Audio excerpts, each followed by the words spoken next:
Blog Talk Radio.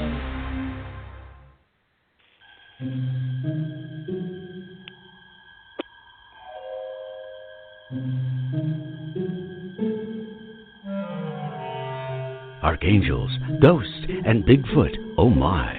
It's just another night for Supernatural Girls. Real stories, real answers to life's biggest supernatural mysteries. And now for another exciting interview with paranormal experts from this world and others. Here's your host, paranormal researcher Patricia Baker, on the one, the only Supernatural Girls.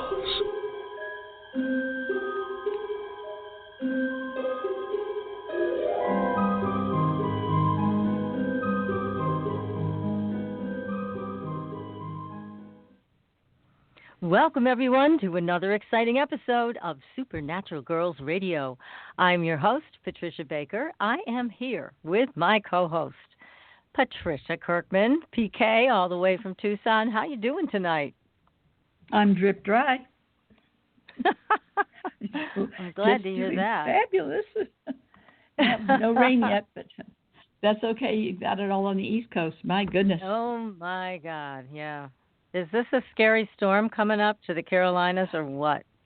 Yes, it is, because it's a universal 5 days, so there's major changes coming. Whatever they think is happening has been shifting ever since it started today, and it's going to go on like this till the end of the day.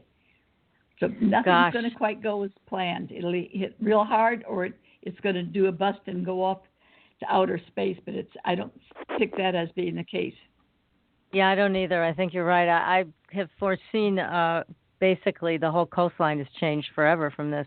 Mm-hmm. And if you look at that hurricane picture that they have, the video from the space station, oh, my God. This thing is so enormous. It really does. Well, and I had a friend in South Carolina. They decided to go to her sons in North Carolina because they felt it would be safer. And I said, for God's sakes, get the heck out of the area. Period. That's right. Yes, and we also have friends in Kiowa Island, and they evacuated a couple days ago, and they hightailed it over to Georgia. But now they're saying even Georgia is going to get slammed with a tremendous amount of rain. They're saying up to 40 inches?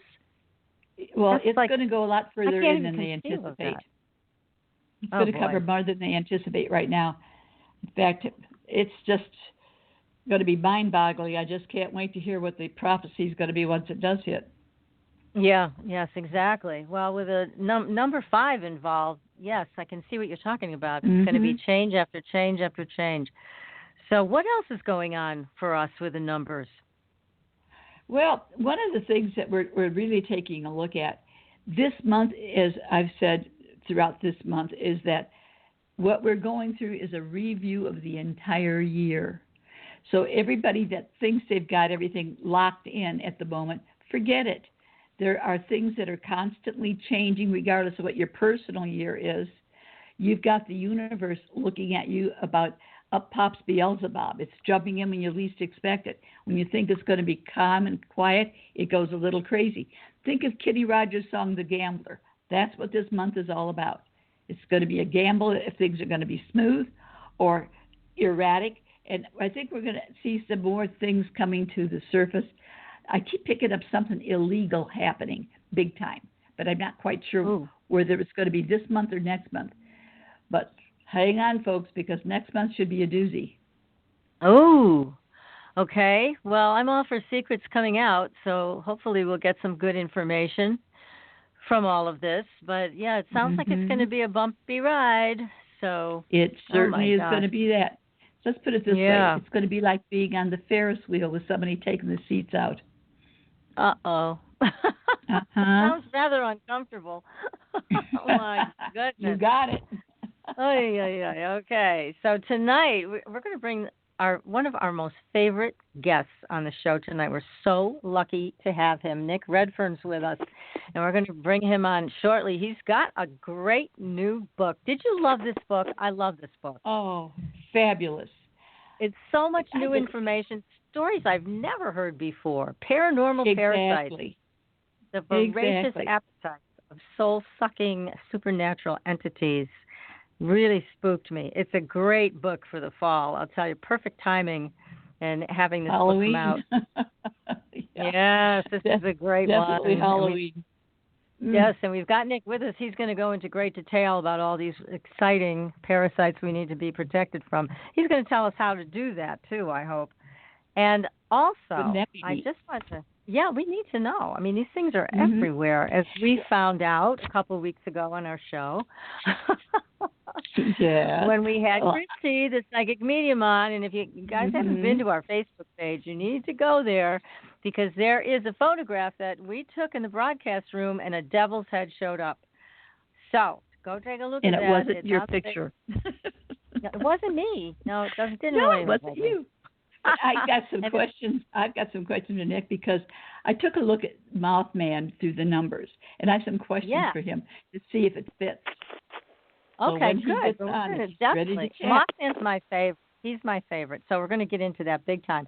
But before we do, I just wanted to, again, suggest everybody go to the Facebook page, because there's also a video there, an interview with Buzz Aldrin, and it is incredible. He talks about seeing a UFO and on the moon, and how they talked about it in code. So go to our Facebook page, make sure you follow us, like us, do all those great things, so that you can be sure to get all the latest news, because you'll find it there. And we also, now I have to thank Bob Luca, one of our dear friends, because he sent us a UFO sighting that took place in Massachusetts, and this was in South Chatham. And it says, my wife and I were down at Forest Beach on September 3rd, 2018, when off in the distance we saw an orb rising to the level of the star. Then it started to proceed towards us in a northeasterly direction, and it literally went right over our heads, spinning and doing weird shapes. It was flashing different lighted designs around the circumference of the object. I shot some video on my iPhone that shows basically what we saw. It looked much more intense. On June 11th of this year, my wife and I had a major sighting here on Cape Cod. We saw between 11 and 22 UFOs in the sky at the same time. So this is a MUFON posting. So I wanted you guys to be aware of that. And actually, the UFO in this photograph, taken from this video that this couple made, looks very much like the UFO that showed up in our broadcast room photo last week above the owl. So take a look at the owl and UFO picture, and take a look at this UFO picture. They're, I think, a match. Very interesting. So I can't wait to see what's going to show up when we bring Nick on. I'm a little nervous, I have to tell you.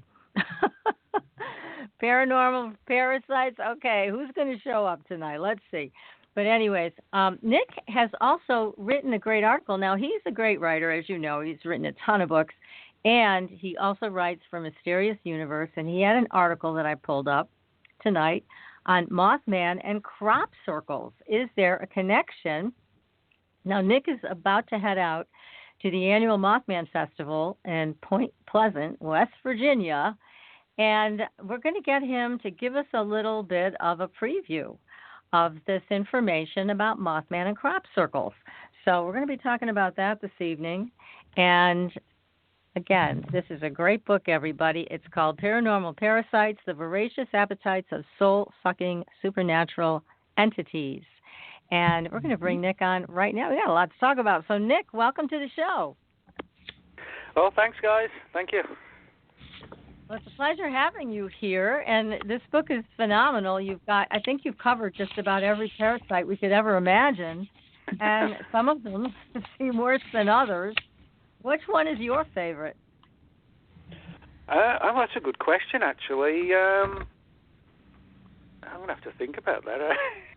I'm actually not sure if, we should actually like any of them, really, because they're all kind of fairly sort of malevolent and negative, and use us as sort of, as a food source almost in simple terms. So, there's a great deal to be wary of when it comes to them, more than anything else, I think. Well, you're right. I love the quote on the back of your book. It says, "The terrifying truth is that the earth is one big farm, and to paranormal parasites, we are the cattle." Wow.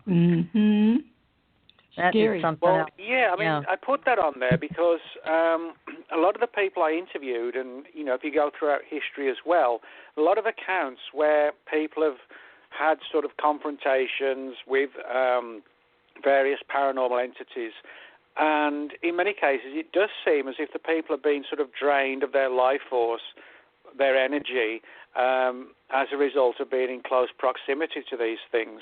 And I think the important thing to note is that for the most part we don't see the big picture. We're just sort of seeing it from our own perspective, not realizing that this could be happening to endless numbers of people around the world. And we're not, as I said, we're not understanding the larger situation of just how extensively these things could be feeding on us, and it just sort of goes under our radar because we just don't recognize it for what it is.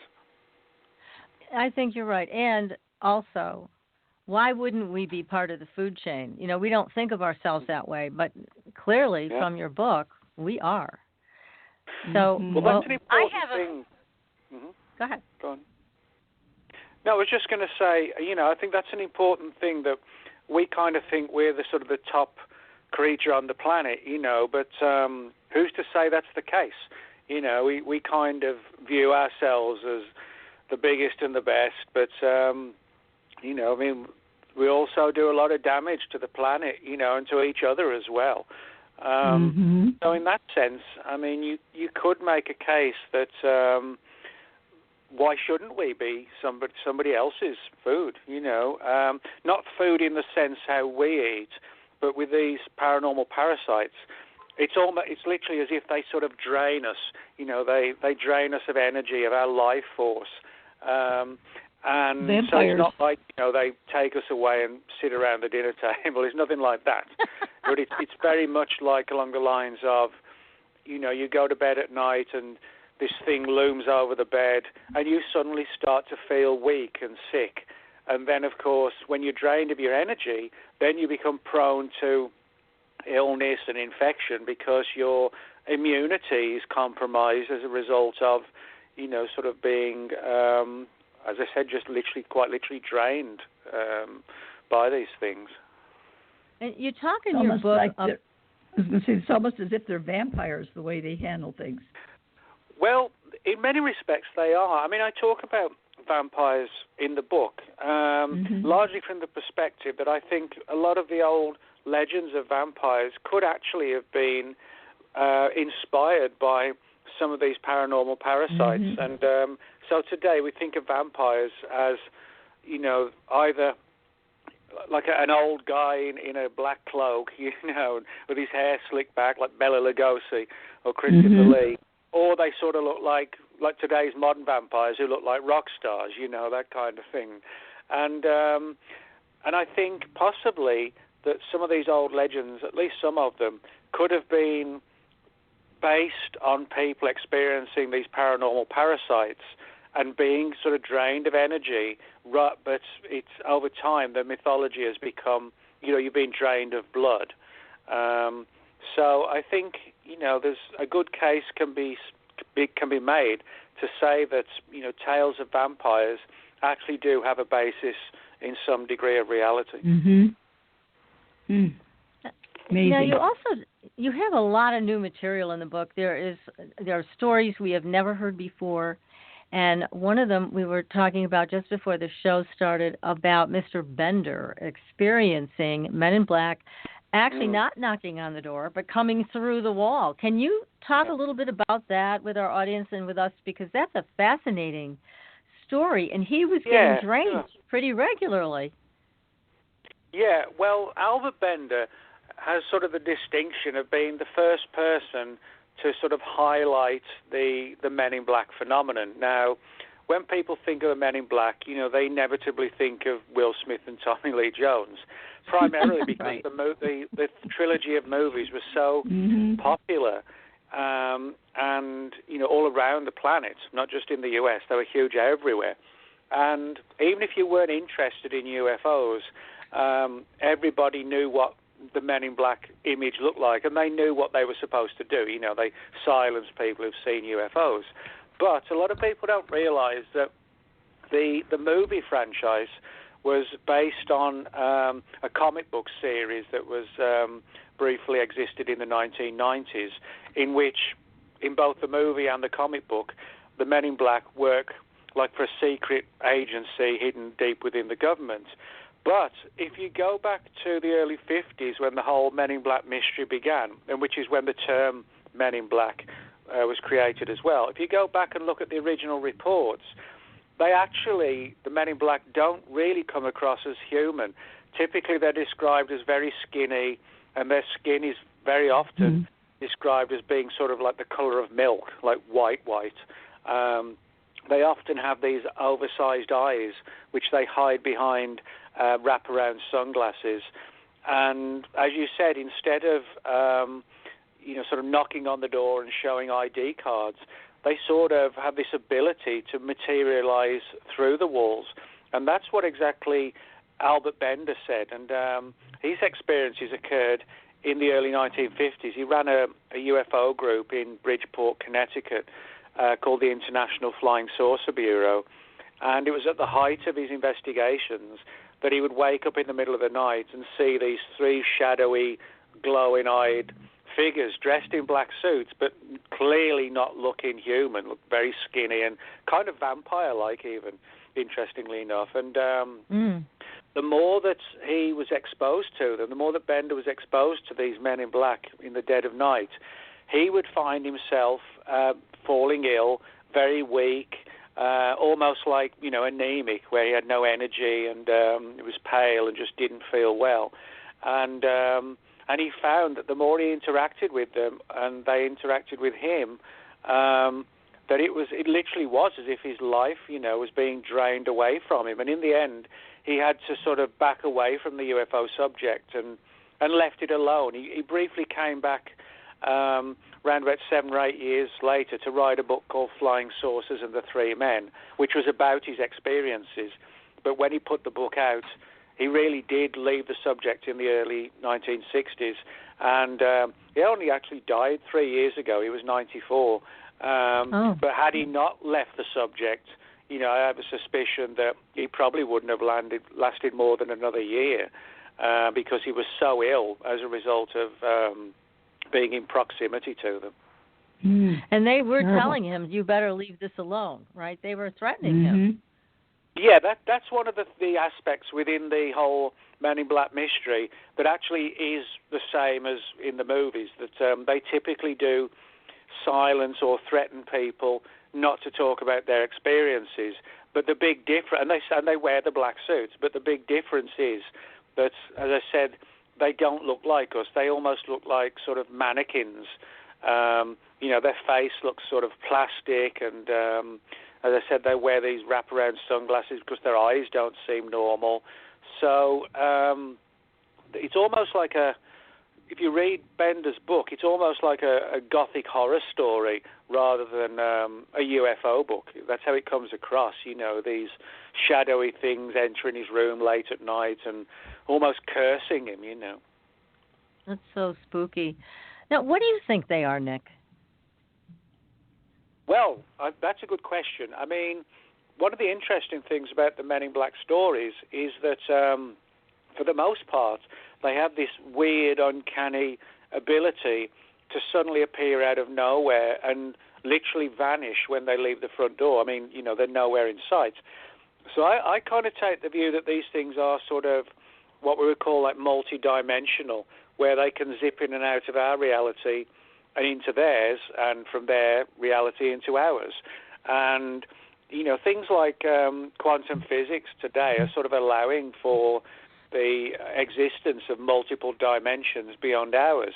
So I think they're alien in the sense that they're not human, but I think they're possibly something that's paranormal and interdimensional, and that may be, how much of the UFO subject is it extraterrestrial, or is it something that sort of coexists in like a multi-dimension? And I think with the Men in Black, we could make that kind of case that they have the ability to be here all the time just by zipping in and out of our reality, which we cannot do, but they seem to have achieved it, I think.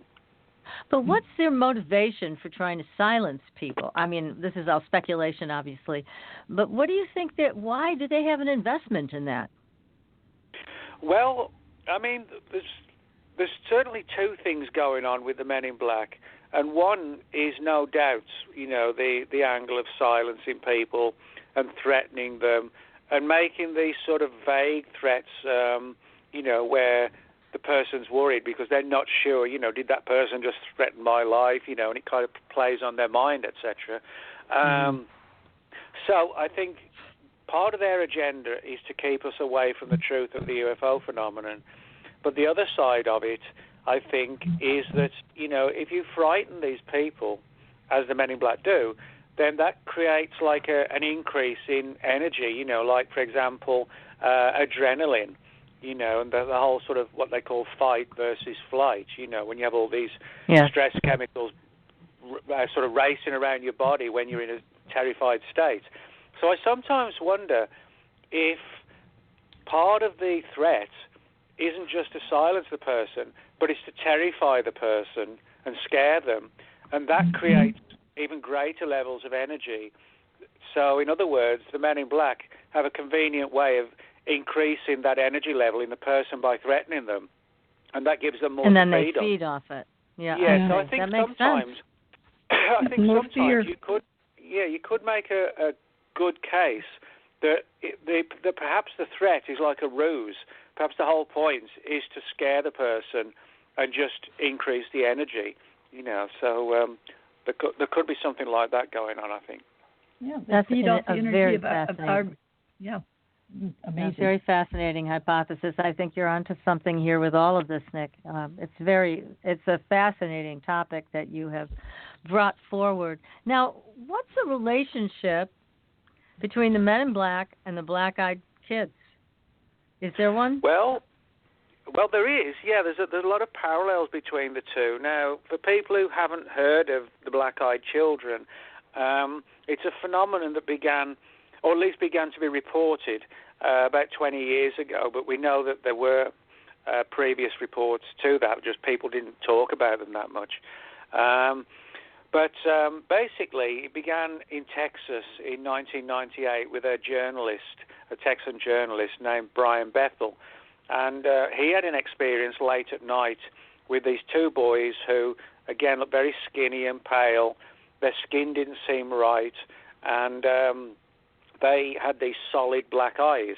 And I don't just mean sort of the middle part of the eye being solid black, but the entire eye of both kids was black. Mm-hmm. And he was in his car at the time, and they sort of, it jarred him because one of them knocked on the window. And he felt himself as if he's been hypnotized to let them into the vehicle.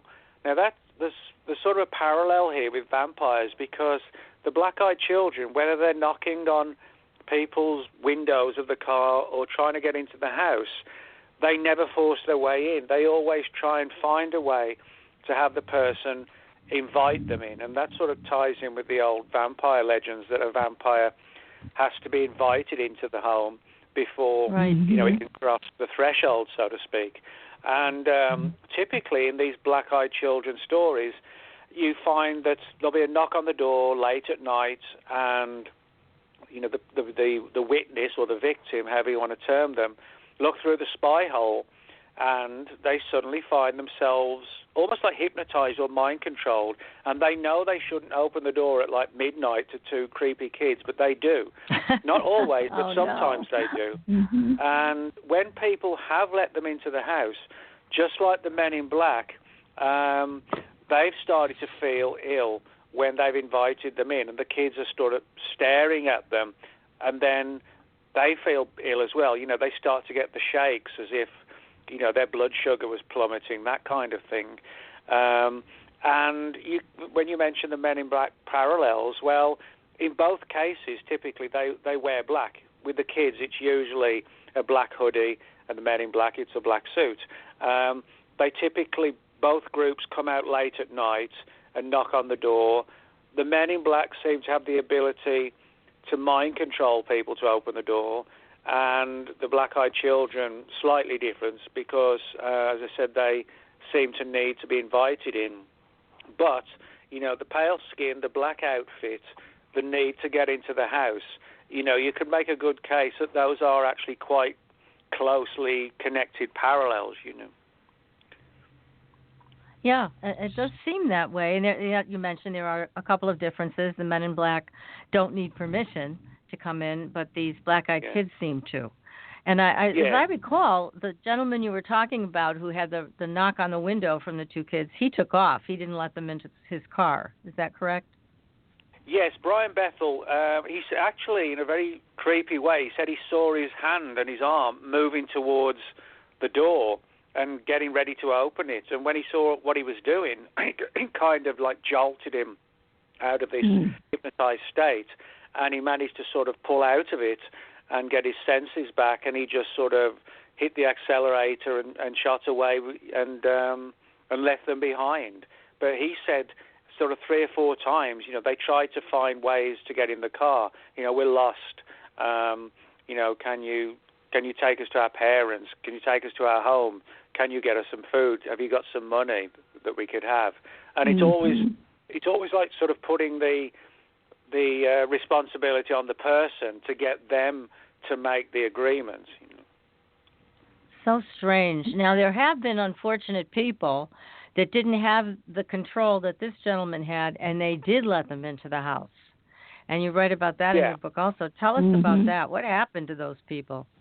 Well, interestingly enough, the response or the effect on the person wasn't that too different from what Albert Bender reported, where the victims, the people, said that when the black-eyed children were in the house, that they were just sort of staring at the people.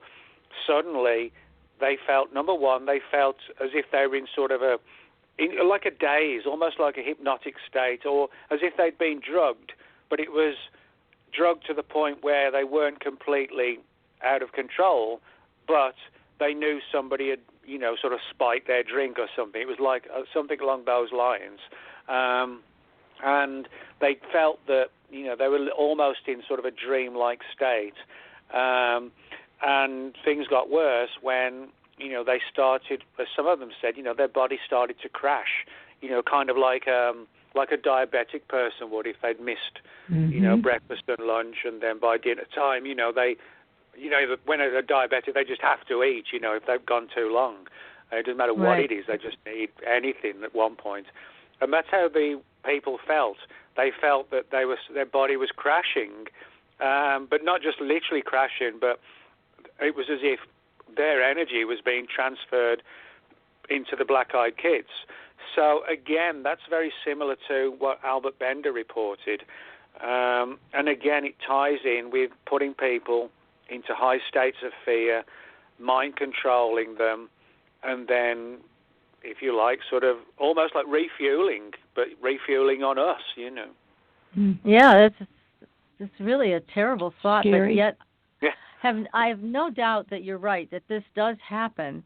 We have a lack of awareness when it comes to these interdimensionals, and we need to get aware because they're definitely here and they're doing things to us without our permission, or it's seemingly with our permission when we're under that mind control. Yeah, and I think why sometimes they get away with it, not necessarily perhaps with the men in black or the black-eyed kids, but some of the things where they occur in the dead of night.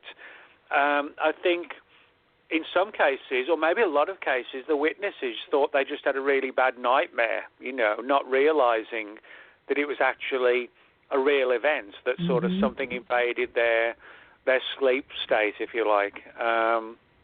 So they talk themselves out of it. Yeah, they just think, I just had a dream. Yeah, they're like, that was just a bad dream, of that creepy person looming over the bed. And even though they wake up feeling groggy and just not too well, they don't necessarily, make the connection. It's more that perhaps they just felt they got, a bug or a bit of a virus, and it just coincidentally happened the same night they had that weird dream. So I think a lot of cases may have sort of gone under the radar, so to speak, simply because people very often don't associate them as anything other than just a bad nightmare, Yes, exactly. Well, we're going to take a very short commercial break, but when we come back, I want to talk about my favorite. I do have a favorite parasite, and that's Mothman. Yeah, that's Mothman. And I know, PK, you've done the numbers for Mothman, so we're going to take a look at all that. And we've got a lot to talk about because Mothman has quite the presence, and you're actually going to go to his stomping grounds as of tomorrow, Nick. So this will be a fun conversation about my friend Mothman. So everybody stay tuned. You are listening to Supernatural Girls Radio. We will be right back.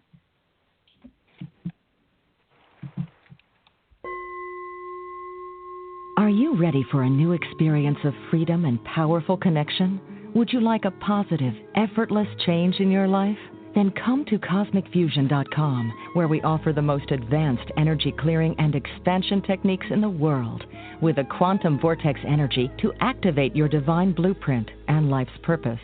When your soul leads the way with cosmic fusion and quantum vortex energy, you can break clear of past difficulties and blocks with the power of the source. With cosmic fusion, the source energy does the work for you. It's easy and effortless. Listen to our free meditation right from our Cosmic Fusion website, the Cosmic Code Meditation. Sign up for one of our interactive webinars today. Come to Cosmic Fusion, www.KOSMICfusion.com, to experience an effortless awakening and transformation. Are you ready for an upgrade? Are you ready for a new experience of living in the fifth dimensional magic and powerful connection? Then visit CosmicFusion.com today. CosmicFusion.com.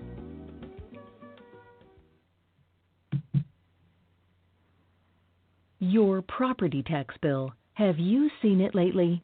It's frightening. Your property taxes are going up while your home value is going down. It's time to fight back and win. For the real truth about the property tax system, get attorney Pat Quintilian's book, Are You Getting Screwed on Your Property Taxes? How to Find Out and How to Fix It. Attorney Quintilian answers all your questions and gives you the facts you need to fight a property tax bill that is spiraling out of control. You'll also read about what happens to property owners who don't check their property records, only to find out too late they're taxed on square footage, fixtures, and even buildings that they don't own. Is this happening to you?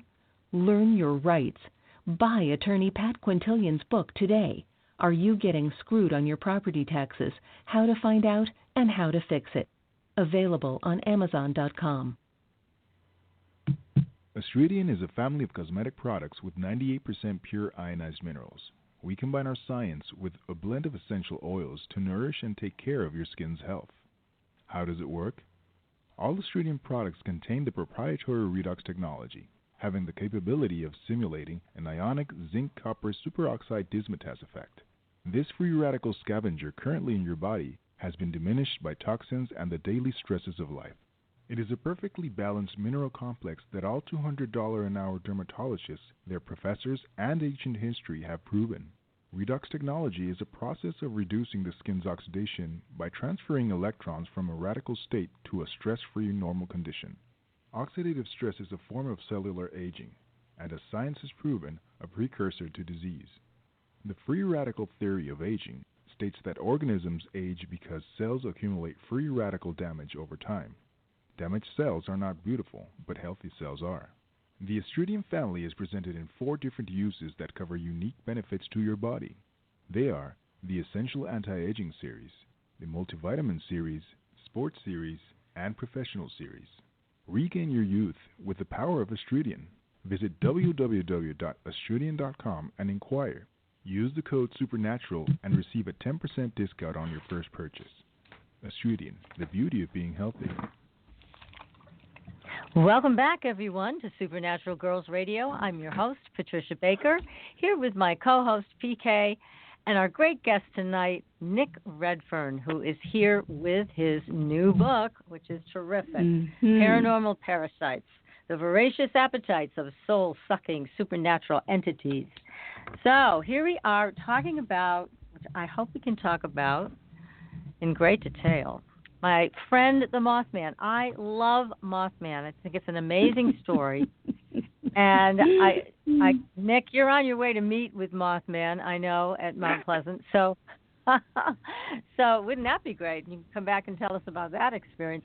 But do tell us a little bit about the background on Mothman, because it is a great story. And yes, it is. There's a lot of controversy, too, about this. What was he doing? Was he causing this disaster that occurred in Mount Pleasant, or was he just there watching? So tell us about it. Well, the whole thing began in late 1966 when, in a little town just outside of Point Pleasant, there was a sighting of what was described as like a flying humanoid, so like a human figure but with these huge wings.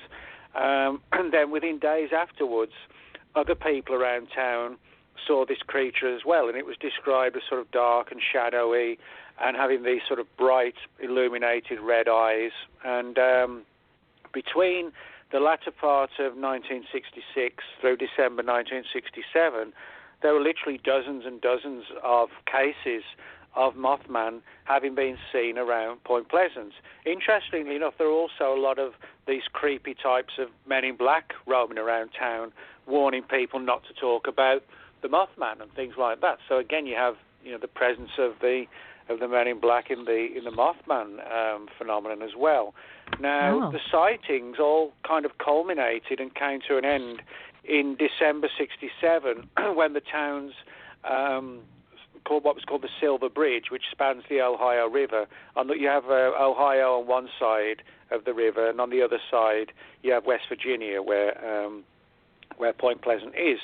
And one particular night, just barely a few days before Christmas, the Silver Bridge, as it was known, collapsed into the Ohio River, killing more than 40 people. They drowned in their vehicles. They couldn't get out as the bridge collapsed.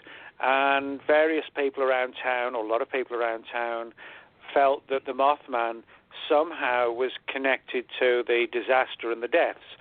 Some people viewed the idea that Mothman was sort of a dangerous entity that caused the disasters.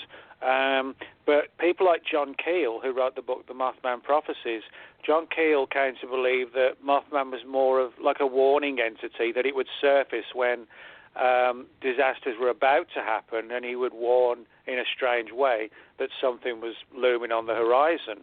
So it was a very weird year, of deaths, of UFO sightings, of the men in black, and Mothman, of course. And again, you have people who saw these creatures, or the creature, depending on how you want to describe it. And again, people sort of felt this situation where, this thing was getting its claws into them, almost as if it had targeted them, that it was actually sort of, directed to them, that in other words, the encounters in many cases may not have been random.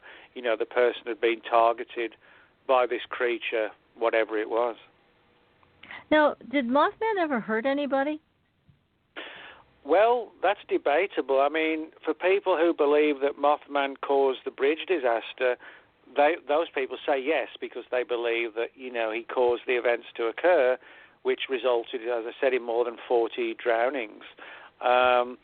Now, other people, as I said, kind of view Mothman as like a guardian entity, but like a warning entity as well. In that sense, it's more of a friendly, well, I wouldn't say friendly, but at least, something that was not necessarily murderous, so to speak. And even to this day, there's still a great deal of debate as to what Mothman's motivations actually were. But the case became so famous, if you like, and then in 1975, John Keel wrote his book on the subject, as I said, The Mothman Prophecies. And then in 2002, Keel's book was turned into a big Hollywood movie with Richard Gere, based on the book. And in 2002 onwards, the people of Point Pleasant, they've had a festival every year, sort of in the name of Mothman, and it's not sort of a doom and gloom type situation. It's like a county fair where you have people giving lectures on Mothman and related things in Point Pleasant. They have like a bands playing, and there's a Miss Mothman pageant, and there's people who stand selling, they're selling moth burgers, Mothman fridge magnets, paintings, fridge magnets, you name it. So it's become very much like a county fair, but with sort of a paranormal twist to it. But at the height of the popularity of these events, I think last year or the year before, there was like 10,000 people turned up, and typically there's sort of at least 5,000 or 6,000 people turn up because it's an outside event, and all these streets in the downtown area of Point Pleasant are closed down, and all the stalls and the tables where everybody's selling things and making things. As I said, that's all shut down, and you have thousands of people sort of walking around, and so it's done in sort of a good, positive way, rather than looking at it from the perspective of, doom and gloom. So. I think that's great. And, I've always felt, this is my personal opinion, that Mothman did not cause the bridge collapse.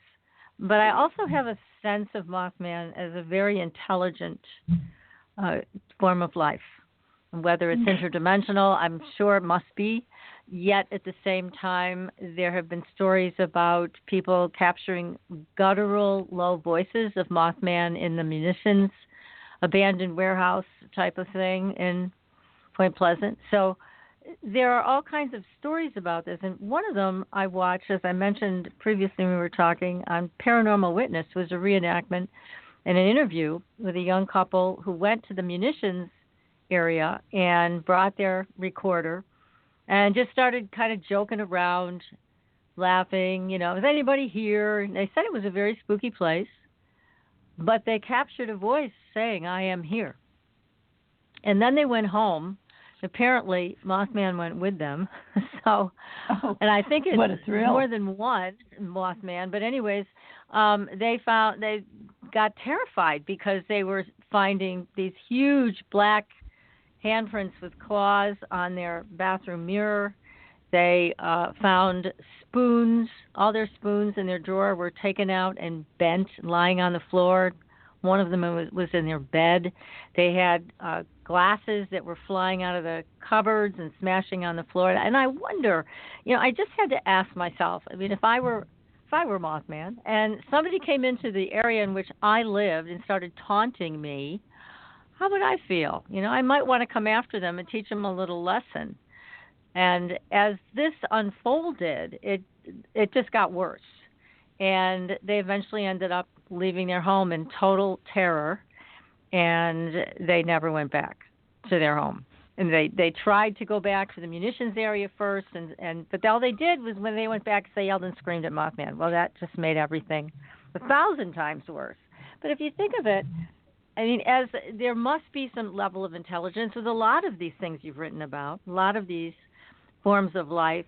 And I wonder if some of them you could have a communication with, a conversation with, if there was a level of respect. But if there's just, I'm a hunter, I'm going to taunt this thing, I'm coming after this thing, then I would imagine you'd get the same energy back at you exponentially. And it could be very dangerous. What do you think, Nick? Well, yeah, you make a good point there, because there is, you can make a good case that many of the encounters that people had with the Mothman were not random. It's almost as if in some cases, the people were targeted, but for whatever reason, we don't know. But what we can say is that the people who encountered the Mothman or saw it, their lives would definitely change forever. And, some of them didn't want to talk about their encounters, but others sort of embraced the stories and became, almost sort of advocates for talking about Mothman on TV shows and radio and promoting it. They felt it was an important thing to share with people and to get the story out there. Others sort of shied away, other people somewhere in between, And so I think the important thing is that however you view Mothman, and its activities and its interactions, the one thing that it did more than anything else, I think, was to sort of change lives and change them significantly. I mean, even John Keel, who wrote the Mothman Prophecies, he wrote it from the perspective of him being a journalist and investigating it. But the more time he spent in town, the more he found him becoming part of the story, with getting weird hang-up phone calls in the middle of the night and himself seeing UFOs. So he went from being like a detached observer and writer about it, and then suddenly becomes one of the people involved in it even. And so, that's one of the things that Mothman seemed to have the ability to do more than anything else, was to, make the people who saw the Mothman become part of the story. That's fascinating. Now, PK, you also did the numbers for Mothman. What did you find? Well, the thing I was curious about is, Nick, I'm picking up every 7 years there's a major change around him as an individual, or whatever he's putting out there. And that was one of the things I picked up with this. Also that it's all about self. There's nobody else involved. And it's very, in taking a look at the name Mothman, he's got a lot of creativity to show things, but it's all about me, my, and I attitude. It's not good at communicating things, and very detailed to the point that it feels everybody's against him. He doesn't feel that there's any positive. Because looking at the chart itself, he doesn't know how to communicate in a positive way. He doesn't trust anything that deals with the spiritual side, shall we say. What goes on for humanity, he has nothing there. And when it comes to self and ego, he only has one mark there, which should be a good portion of what he does. And that is a karmic accumulation. So this is a very, I would say, a very angry, disillusioned individual trying to get people's attention, and they're not paying attention. Well, that's an interesting theory. I hadn't really thought about that one before, but that's a very interesting one, yeah. Yeah, that could be. Yeah, because that's kind of what I was saying in a different way, that there's some desire for communication, and that may be why he did approach just certain people, as you mentioned, Nick, that were targeted for some type of contact with him. But then what you're saying, PK, is he doesn't know how to communicate what he wants to say, what he wants people to know. So he ends up being vilified as possibly causing 40 deaths and scaring the crap out of people in the middle of the night. But it is so fascinating that so many people that get involved with this, including the author, the journalist, get these hang-up weird phone calls. And there is a pattern of all of that erupts when Mothman's involved. So it's almost like, again, he wants to communicate, like you said, PK, but doesn't know how. So all of these other things happen. The spoon bending that happened to this young couple, and the glasses being smashed on the floor. And then they had slime thrown at them that they couldn't figure out where it was coming from. There's an anger here because of the inability to communicate. And also the tendency to be a manipulator, to get things to look like what he wants to be seen, but he can't get it across to be seen in that fashion. That makes sense. It is, yeah, it does. It's very interesting because, again, I just sense a high level of intelligence, but with the inability to communicate whatever the message is, it must be very frustrating. And then to have people, again, come to where you're living, like these people did, this young couple did in the munitions area, and just taunt him. That had to be very infuriating. So it's just, the whole thing is, I find tremendously fascinating, and maybe someday somebody can sit down and have a conversation with him. I don't know. Might be you, Nick. You never know. You can make history with that one. Yeah, that's for sure. True. Now, you also talk about some other interesting characters in your book, like the shadow people. Tell us about the shadow people. Well, the shadow people, as the name kind of suggests, if you imagine, a human shadow, but with nobody actually casting the shadow, you can just see the shadow. That's how they're described. And But if you imagine like an independent, intelligent human shadow just racing around, or you see it moving across the walls in your house, that's the best way to describe the shadow people. In other words, they're sort of not, they don't come across as appearing, as sort of flesh and blood creatures. They're sort of, very two-dimensional in terms of, just being like a flat shadow. But these stories are a little bit different because most of them actually occur in the dead of night, and people typically have these experiences with the shadow people round about sort of 1:30 to about 3:30 thereabouts, and which is actually, interestingly enough, roughly the hours when people do have sort of deep supernatural experiences, when you're sort of really, in a deep sleep. But people, typically what happens, they wake up in the middle of the night unable to move properly, like either totally paralyzed or semi-paralyzed. And this is a condition known as sleep paralysis. Now, doctors, psychiatrists, etc., would say that this is just the human brain misfiring, when you're asleep. But there are so many cases on record literally going back thousands of years. And interestingly enough, many of the witnesses from all different parts of the world describe seeing, the entities that they see. Everybody, well, not everybody, but a lot of people report the same kind of thing. In many cases, the shadow people. Now, what's interesting is that there's one sort of a subcategory of the shadow people called the Hat Man. And the Hat Man is like a shadow, but it wears like an old-style fedora hat, like from the 50s or the 40s.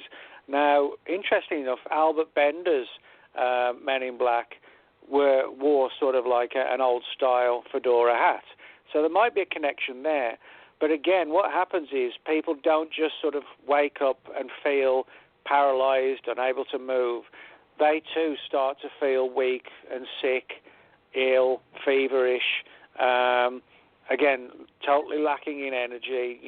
They wake up in the morning with remnants of the dream in their mind, or the experience, I should say, and they can barely make it, to the kitchen or to the bathroom or wherever, because they feel so weak. They feel they're just going to pass out, as if they hadn't eaten for a week or something. So the shadow people are actually quite very sinister entities. They just kind of hover over the bed, as if that very close proximity, like say 1 to 2 feet away from the person, allows them to sort of drain people of their essence, so to speak. And so, when you put all those together, Men in Black, the Black-Eyed Kids, the Shadow People, the Hat Man, they all seem to be following one path, which is to sort of feed on us. But there are some sort of subtle differences that, you have to sort of go looking for. But I guess that the Shadow People are sort of the creepiest because they don't have like a solid physical form. They're like a shadow which you put the lights on and they're gone because there's no shadow to be reflected, or they're just here 1 second, they vanish through, the crack in the wall or through the door, that kind of thing, and yet they seem to be an intelligent kind of shadow, which in itself is sort of creepy too. The idea that you could be watching TV and suddenly this human-like shadow just sort of slowly moves across your walls, and vanishes. Now, what do you do to protect yourself from something like that? What's your recommendation? Well, I'd say one of the things that has actually worked with the shadow people, and that's when someone really sort of issues out, a big kind of statement, go away, leave me alone.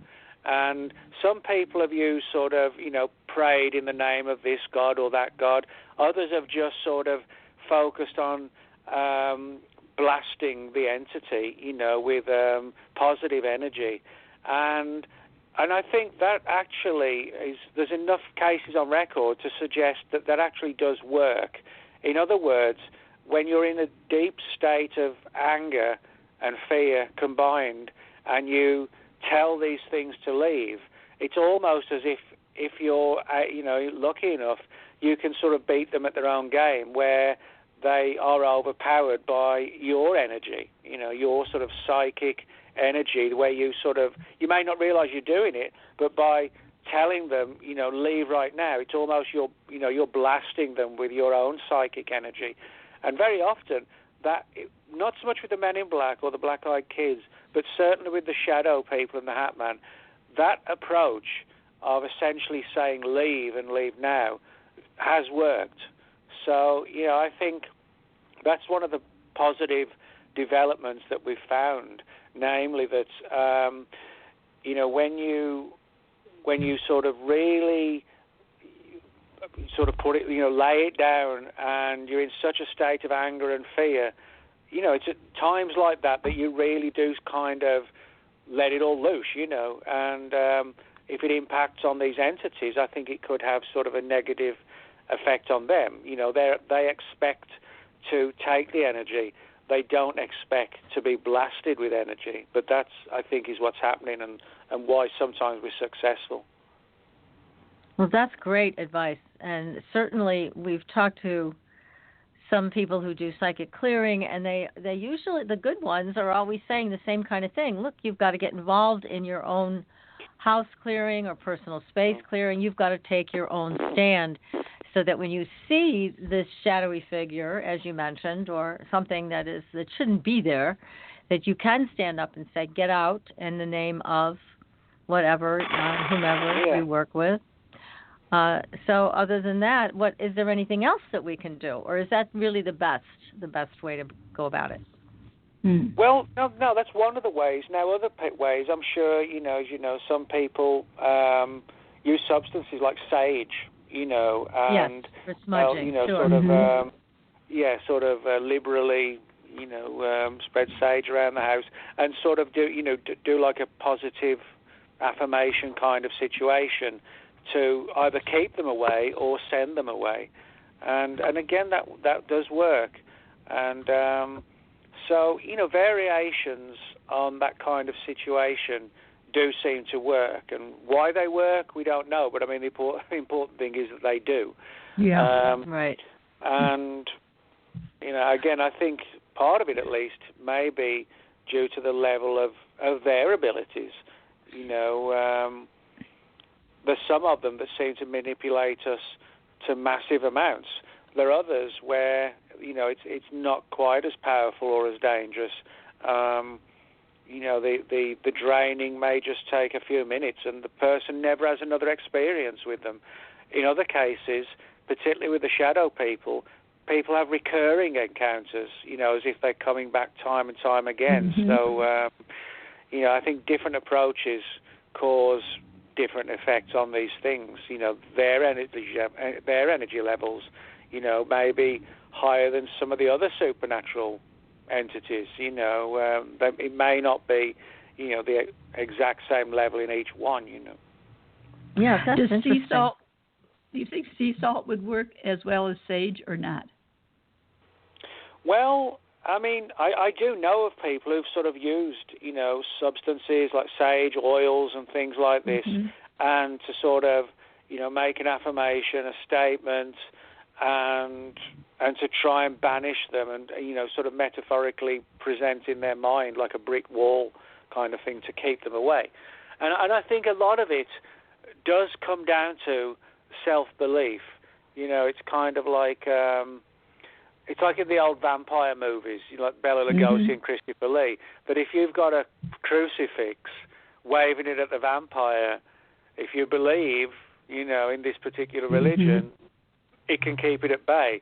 But if you're an atheist, deep down, from your perspective, if you're an atheist and you hold the cross out at the entity, the vampire, it has no effect, because you don't, inside you're not believing it. You see what I mean? And so, just playing at it. Yeah. So a lot of it, trying to banish these paranormal parasites, does require the person to have a great deal of self-will to essentially get rid of it. And if you could have all the right tools, but if you, someone who is very sort of, they don't have lack of confidence, and very negative, it probably wouldn't work for them, and these entities would get their claws into them even more. But if you're absolutely sure and confident that you can get rid of them, well, people do get rid of them, Well, what about this thing called the Slender Man? I mean, that's a made-up construct, right? So it's not an entity that's in a way that's had an ancient history like some of these others. But it's a tulpa, you call it in the book, right? Yeah, so it is a construct of our mind. Yeah, well, the Slender Man, I mean, literally millions of people have heard of the Slender Man now. I mean, Sony Pictures actually put out a movie just recently, which is still playing all across the US. It's just called, I think it's just Slender Man. And basically, the Slender Man was created in 2009 for an online contest to see who could come up with the creepiest creature for the internet era. And lots of people entered this contest with artwork and sort of fictional stories to go with it. One of these people was a guy named Eric Knudsen. And Eric Knudsen is the guy who created the Slender Man by name and also the image. Now, interestingly enough, the Slender Man looks not unlike the Men in Black. He wears a black suit. His face and hands are very pale. But he has no eyes, no nose, no mouth or ears. It's just like vague shadows where they should be. And he has these sort of octopus-like tentacles coming out of his back, and he usually sort of hides in the woods and staring at people, that kind of thing. So it's sort of a creepy image. But it was created as a fictional contest, a bit of entertainment. And it stayed like that for about 5 or 6 months. What happened after that was that various people sort of started to create in blogs and forums and chat rooms about the Slender Man. There was an online, like a 20-minute each episode story, fictional story of the Slender Man, which was really popular. It was called Marble Hornets, and you can find that on YouTube. And people, literally, predominantly kids and teenagers, really became obsessed with the Slender Man, to the point where there were literally hundreds of thousands of people obsessing on the Slender Man.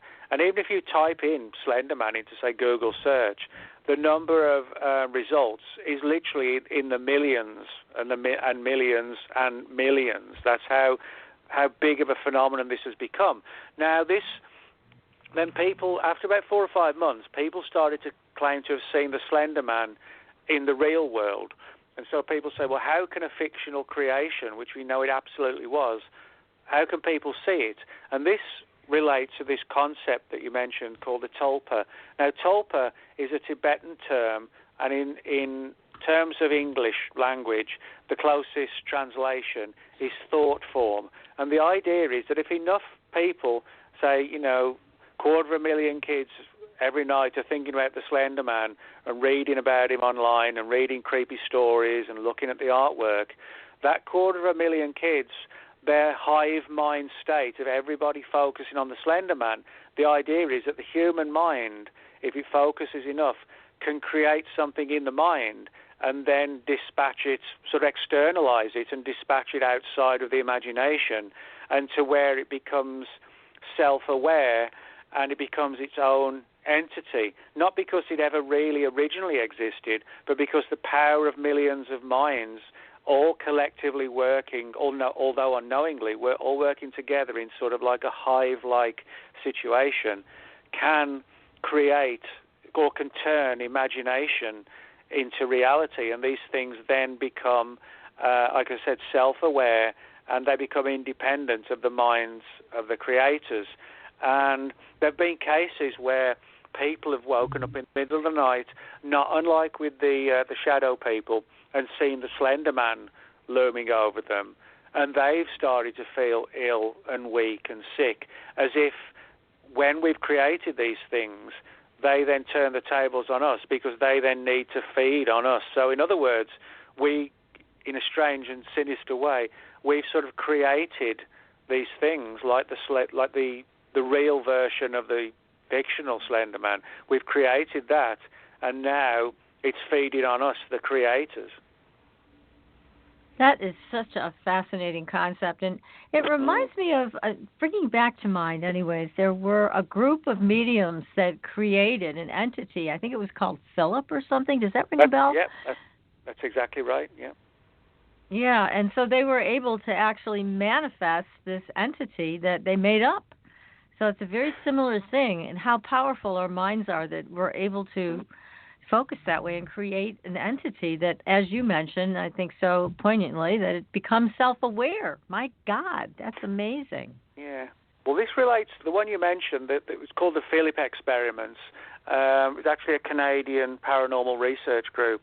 And they, this is way back in the 1970s, and they did this experiment where they created sort of an image and a backstory and a history for this man who was dead in England. He was sort of, I mean, he never existed, but they created this image of like a rich landowner back in sort of 16th century England or thereabouts, and they gave a story and a tragic ending with his wife getting killed, and they then basically focused their mind on Philip and the story they'd created.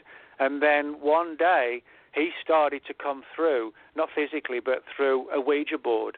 And what happened was that essentially focusing so deeply on this image of Philip and the story to him created like a real world version, which again was sort of projected out of the mind and then started to actually answer questions and interact with the people that had created it. And, it's a very, very weird story that's, it's like giving birth to something that's never really lived, but in a strange way you've created it and then it becomes independent. Yeah, that is so wild. I mean, it's just incredibly wild stuff. Very interesting. Now, how does Bigfoot fall into this mix? Because you write about that in your book. The chapter in the book on Bigfoot is slightly different because with most of the chapters in the book, it deals with how, we're drained of our energy. But there are some deep and sort of dark and disturbing stories concerning Bigfoot where there are rumors and stories where people out in the woods may actually, have been sort of captured and killed and eaten by the Bigfoot creatures. That's not very nice. Thankfully there aren't that many reports, but there are enough to suggest that while this doesn't go on, obviously, on massive scales, but there are a lot of really weird stories, particularly from the larger American national forests, where people have vanished under extremely odd circumstances and in locations where these Bigfoot creatures have been seen. Now, as I said, I don't think, this is something that happens a lot because I think we certainly would have had more reports. So I think possibly, they live on wild animals, but the time comes, if they're starving, if they're really hungry, they might just take on a person. And I talk in the book, in that particular chapter, about a number of cases of people allegedly killed by Bigfoot creatures. In fact, people don't know this, but back more than a century ago, President Theodore Roosevelt, who was an avid hunter, he, in one of his books, he talked about how he'd met sort of like, like a woodsman in the woods who told him this story about how a friend and colleague of him had been killed by this strange upright animal that had sort of jumped all over him and broke his neck.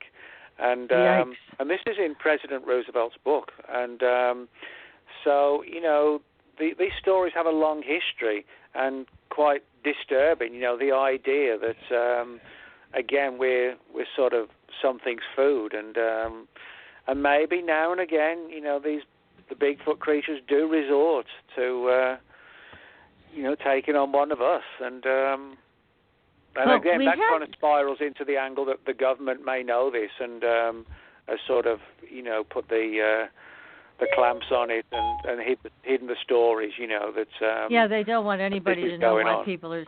disappearing in our national parks, that's for sure. Yeah. But one of the things I'm going to pass on to you that came from one of our guests, Dr. J, who's written a couple of books on his Bigfoot encounters. He has said that it's not the Bigfoot that's capturing and killing people. It's something called the Tragon.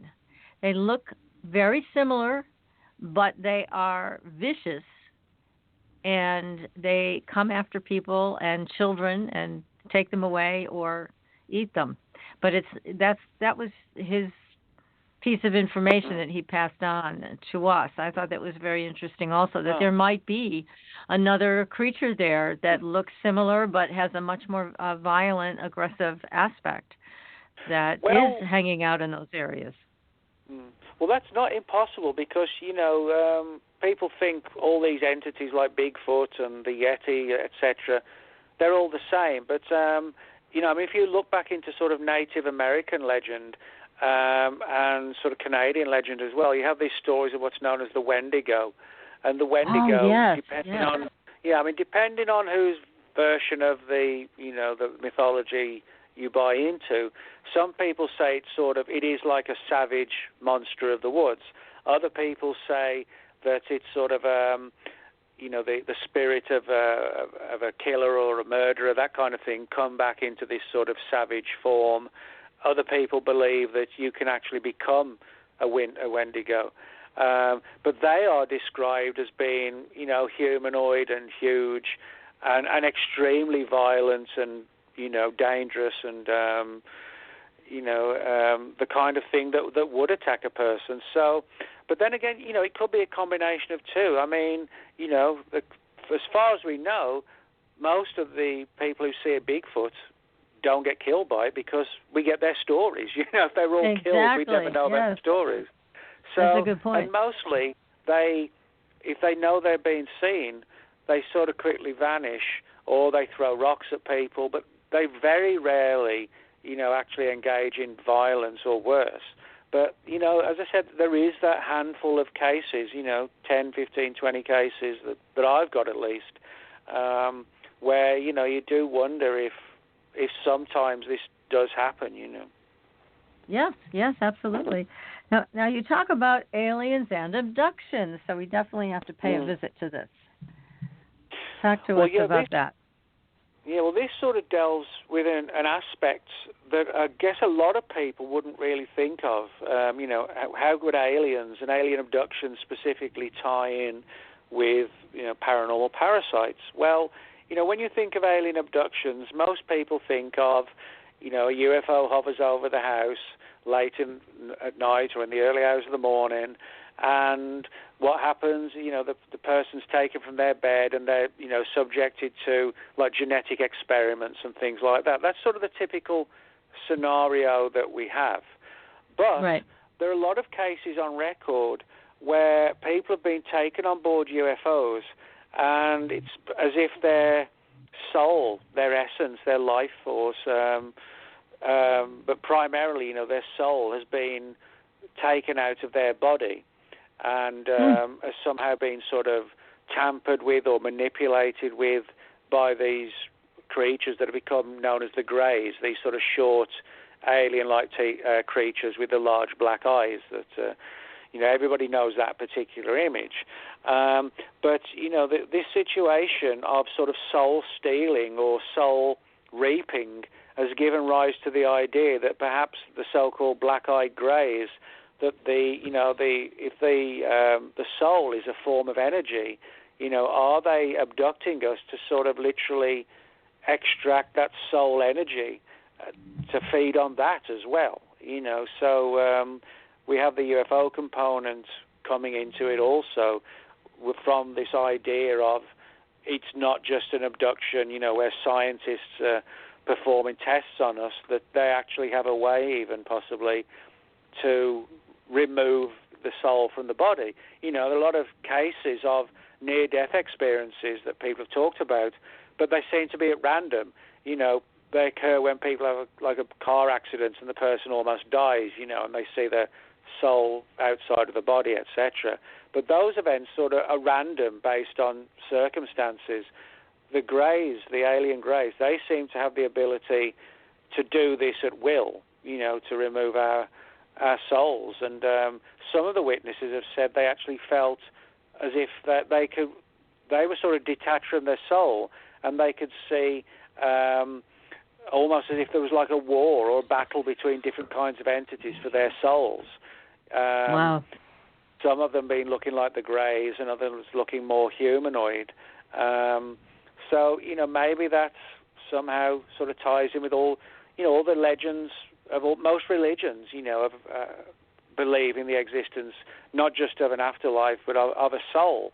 So maybe the ancients knew far more about this sort of soul manipulation or stealing than we do today. They very well may have. And you mentioned the people that have gone missing in parks, and we know that's based probably a lot on David Paulides' research, which is extensive. Yeah, his in books that area. Are the best one for people to read. They're really good. David, fabulous, former police guy, and he takes the right approach. He sort of presents the data without speculating and say here's the data, here's the evidence. Sort of see it for yourself, which I think is a good way. It's a great way to go. Some of the cases he talks about, the bodies are found, and there's no cause of death. Yeah. But you bring up an interesting point with being able to extract a soul. I mean, what happens when you extract a soul? There's nothing left, right? So it is quite indeed possible, I think, and having done a little bit of work looking into this with some other psychic mediums, that it is quite possible that whoever, maybe an alien, ET, interdimensional, whomever, that they're doing that they're taking people's souls out of their bodies and dumping the bodies. So that's why they're finding with no cause of death. Yeah, it's an unfortunate thing to talk about, but at some point or other, everybody has to go to a funeral, and if the bodies are on display, there's one thing that I think everybody, whether they talk about it or not, one thing that everybody knows is that although, the body of the person is clearly the person, in some respects, they don't look anything like the person. You know what I mean? It's like, it's because the soul is gone. They do, the face just looks like, it is the person you knew. They look exactly like them, but it's like they're just a shell.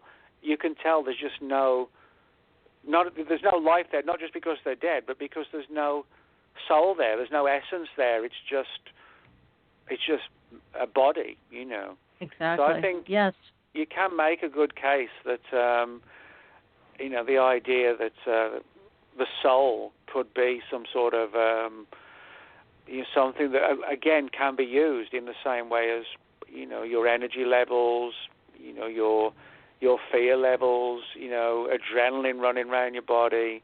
I think possibly, that in some ways all of these energies could somehow have been sort of synthesized and used in the way we would, you go to the refrigerator and get a bottle, a glass of milk out, or you make a sandwich. Right. I know it's sort of kind of dumbing it down, but that's the best analogy I can think of, is that they may do something very similar in terms of the end process, but they have a very alternative and weird way of doing it. Yeah, I agree. There's a lot here that we just don't know about. So we really have to be open-minded and consider all possibilities. Now, you also talk about the night hag. Tell us about the night hag, because this one I've seen myself. Scared the crap out of me. So tell us about the night hag. Yeah, well, in some respects, the night hag actually isn't too different from the shadow people.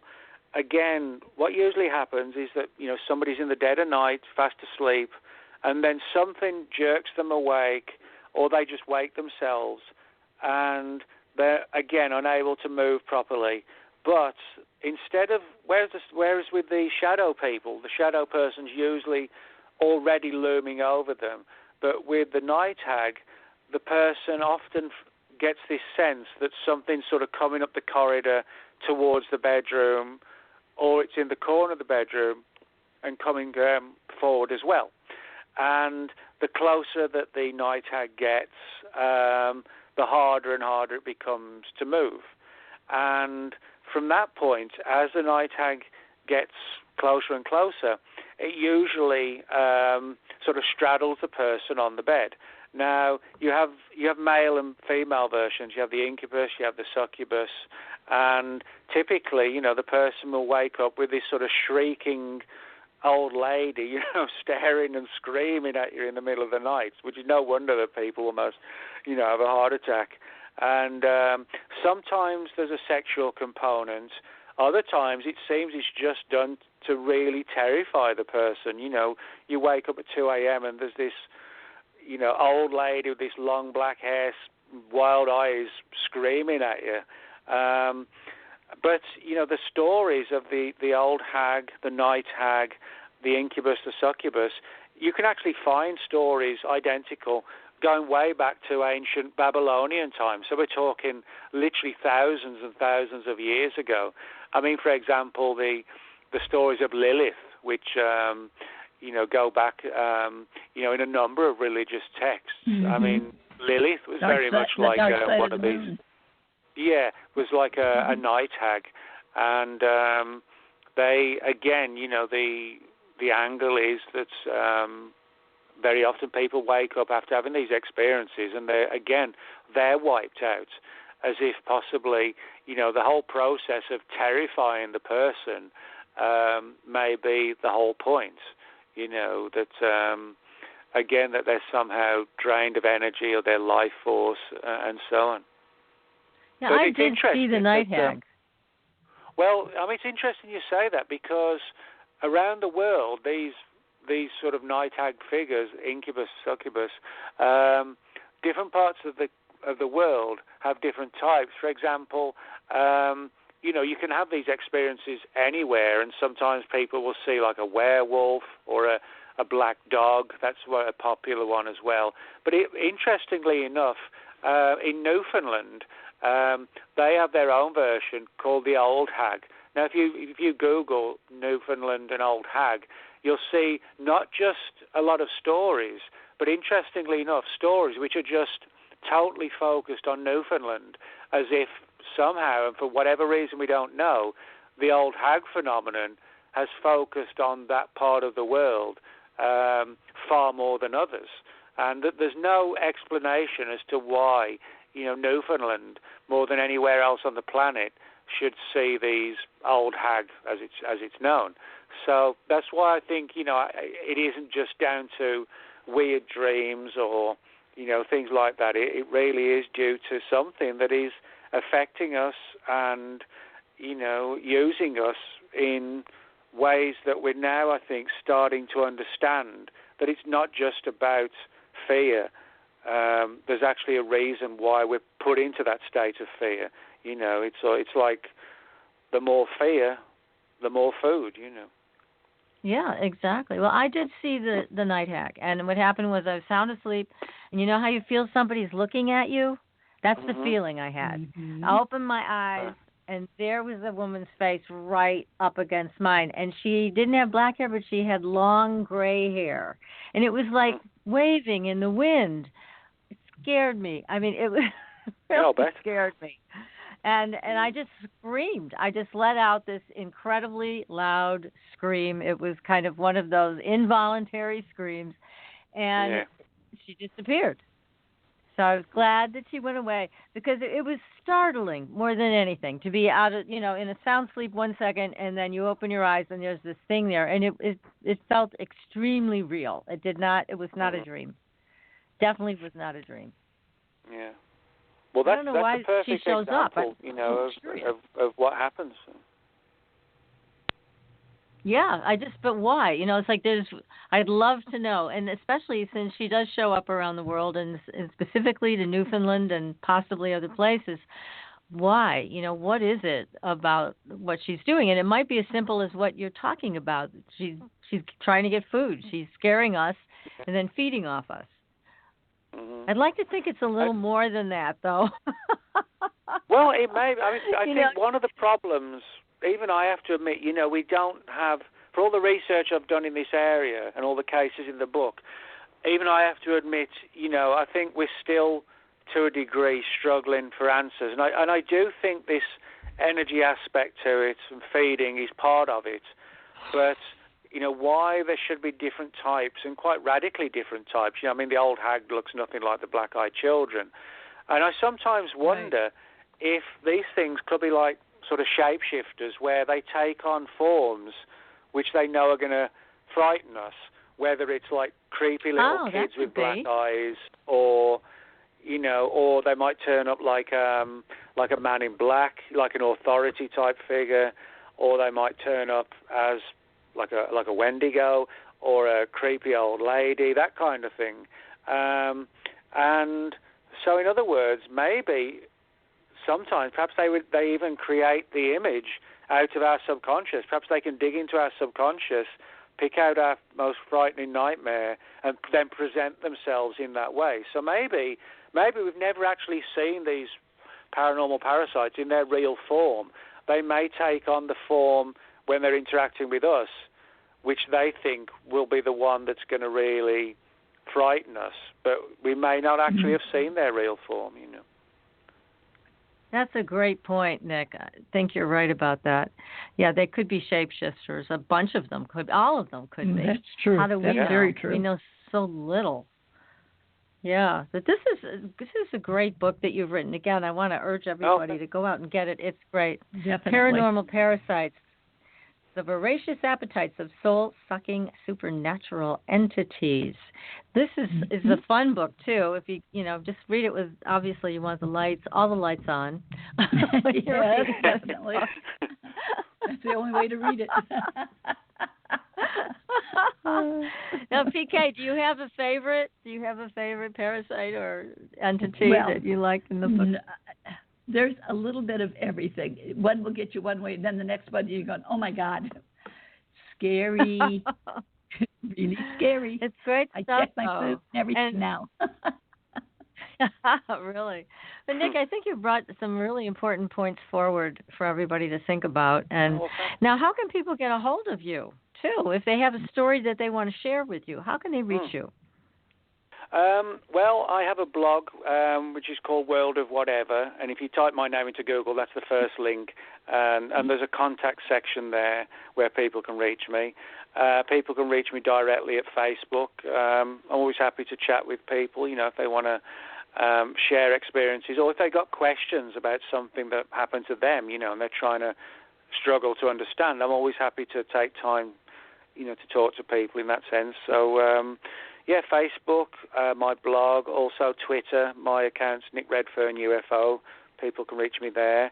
And as for the books, probably about 60% of them you can get off the shelves in Barnes and Noble, and all of them you can buy online at places like Amazon and so on. Mm-hmm. Oh, that's great. Okay. Easy all to your find books and are tremendous. easy to use. Yes, and you've written, what is it, over 30 books now that you have to your name? Which it's actually 48. 41. So, 48 now? Oh, my God. Good for you. What's your next book going to be about? Yeah. Well, actually, I've got one coming out. I've got two coming out towards the end of the year. One is an alien abduction book, and the other one is a book on the history of Area 51. So they'll both be out at the end of the year. It's just coincidental that two companies have put them out close to each other. But just one quick other thing is that for people who are interested, this coming Saturday in Point Pleasant, West Virginia, it'll be the Mothman Festival. And we'll actually be talking about quite a bit of the stuff that we've talked about tonight, the different theories for these things and how they seem to turn up, and even the Mothman connection. I'll be talking about that as well. So. Oh, that's great. So anybody who's going to be near Point Pleasant, go visit Nick, and you'll be hearing from him and other speakers at this event. And also, we would love to have you back, Nick, when your next two books are out. So we'll be sure to stay in touch, okay? We'd love to have you back. All right. We have so much fun talking to you. Definitely. Have a safe trip. Right. Go talk to Mothman for us and let us know what you have to say. I'll do my best. Okay, do your best, please. And next week, everybody, we'll be back with another exciting show. We have Betsy Foss coming on, and we're going to be talking about predictions and all kinds of earth changes coming up. You don't want to miss it. Until then, we'll see you on the Blue Highway. Good night, everybody. Good night. Thanks for listening. Tune in next week for another radio adventure with Supernatural Girls.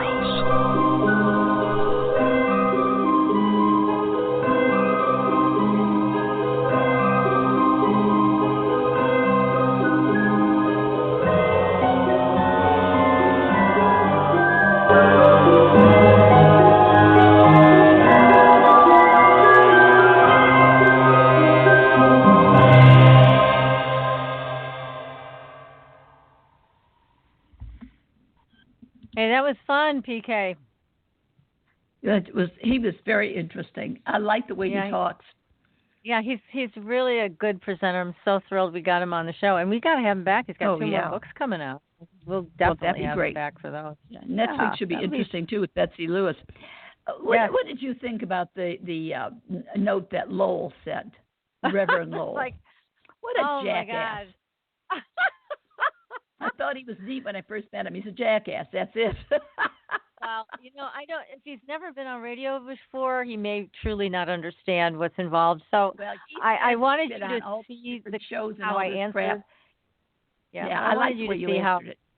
And that's what I wanted to ask you, if you were comfortable with my answers, and I hoped you would be. Okay, so it's up to him. But I hate to use the phrase. I'd probably bitch slap him. But oh God, that was fine. Again, for people who have experience with radio, like Nick, he's on radio all the time. But Lowell has not Lowell, been. he's done all these things. So you know what? It's bullshit. I'm not going to worry about it. All right. Well, then, if he doesn't commit to it, that's fine. We've got a whole bunch of other guests to line up. That's exactly it. No problem. We gave it our best shot, and sure. We'll take it from there. He wants to do the fair and everything else. Make sure he doesn't get in there either. Yeah. Okay. Definitely. Love you, honey. Gotta go. And love Bye. you too. Take care. Bye. Hello. Hey, Mom. Hi, sweetie. How are you?